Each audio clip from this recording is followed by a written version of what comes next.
Hello guys, hello. Tayo po ay magtatabas ng ating malaking succulent, yung nasa likod ko. Ayan. Kasi ang laki na niya at saka ang dami po niyang bulaklak guys.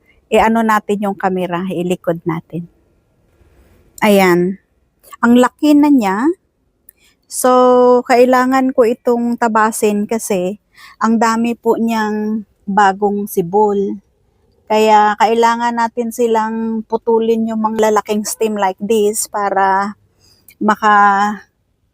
makabuelo ay ang mga yan.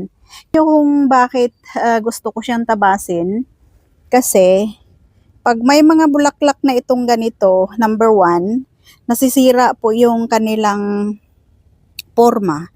Bumababa sila ng ganyan kasi nga mabibigatan nga sila. Lalo na pag nag-ano to guys, pag bumuka ito, nabibigatan sila. See? At saka ito, kasi pinutol natin to dati, kaya yumuko na siya kasi nabibigatan. Pero sa ano nila, in fairness guys, ang ganda nila, tingnan ko ang dami nilang bulaklak. 'Di ba? Super, super ganda nilang tingnan.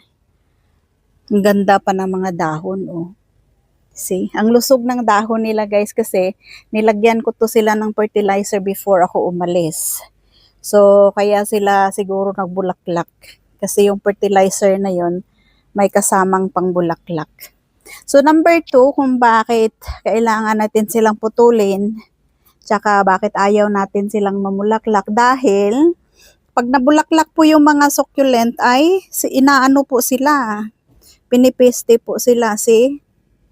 Like this. Ayan. Ang dami po niyang ang dami niyang aphids. Aphids ba yan? I don't know. Pero, before natin putulin yung mga yan, kasi ako. Before natin putulin yung mga yan, may dalawa po akong malinis na dito na mga gunting. Putulin natin yan. Isprayhan muna natin ito guys ng para pagputol natin, patay na yung mga yan. So, isprayhan muna natin sila para mamatay yung mga iyan. Kasi, I don't like them. Yan. Kaya isa talaga yan kung bakit ayaw kong makaklak yung kasi, yan nga.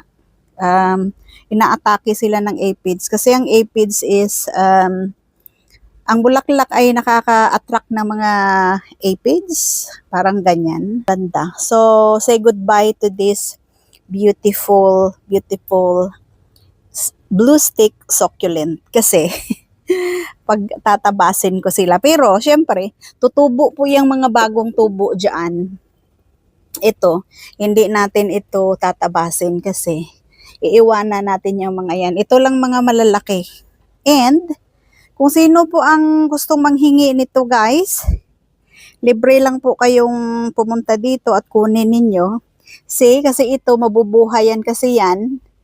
Inano ko talaga yan para sana mag-propagate ako sa kanila. Kaya pinutol ko yan dati. Pero sa dami ko ng halaman, hindi na ako mag-propagate yan. Kayo na. Kung gusto nyo. Kaya libre lang yan. Okay. Kunin ninyo sa bahay. So yeah, ito. Ayan. Dito natin to umpisahan guys. Ito. Look.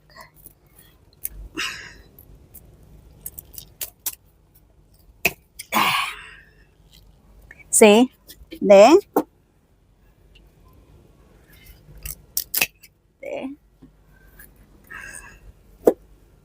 Ito. Paganda din ito. Look.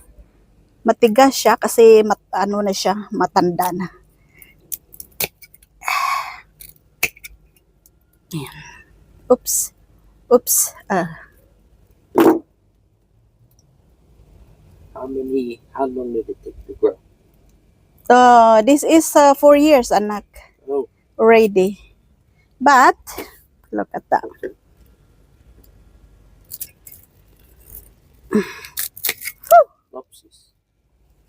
Okay, so na siya guys, look. Kalbo na siya, look at this. I have a big buns. See? Oh. Thank you for my cameraman, Kakine. Salamat anak. Salamat King. Welcome. Okay. This. Ooh, look. It's a big one.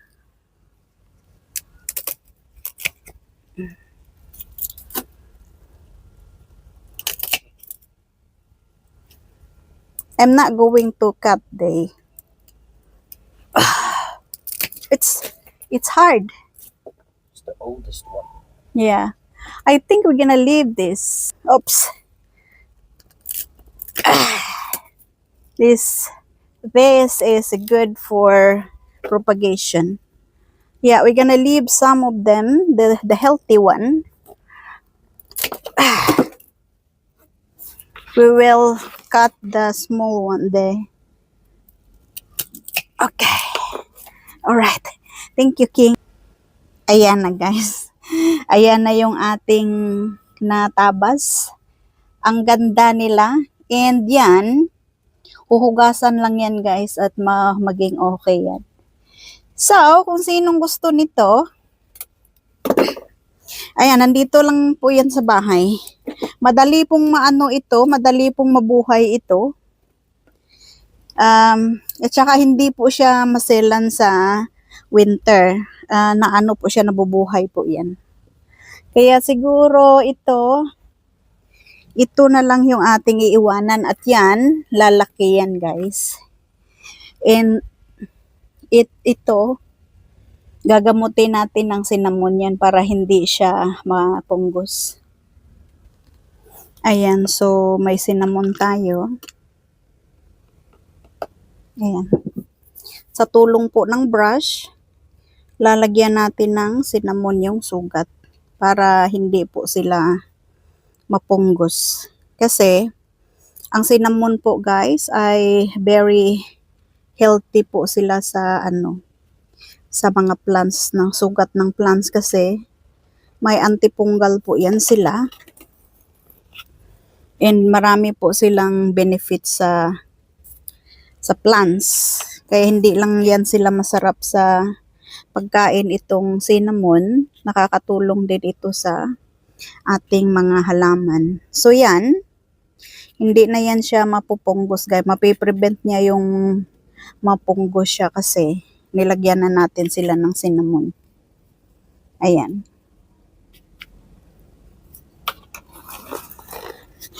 Para ding ito, guys, na dapat alagaan mo kasi pag napunggos yan, ubos lahat yung ating blue stick na pinaghirapan or ang tagal kasi naming inaalagaan ito.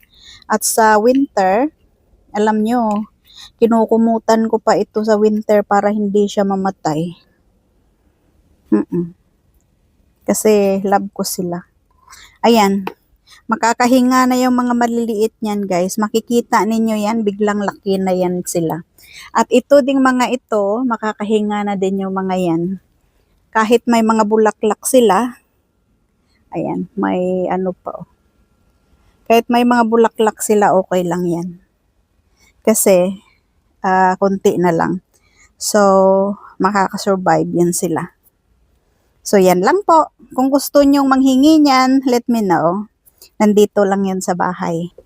And salamat sa panonood, guys. Sana kung hindi pa kayo naka-like, subscribe, follow pala, hindi subscribe kasi wala tayo sa YouTube. Kung hindi pa po kayo naka-follow sa aking page, kindly follow, like, and share. Salamat po sa panonood. Hanggang sa muli. Bye for now. Bye!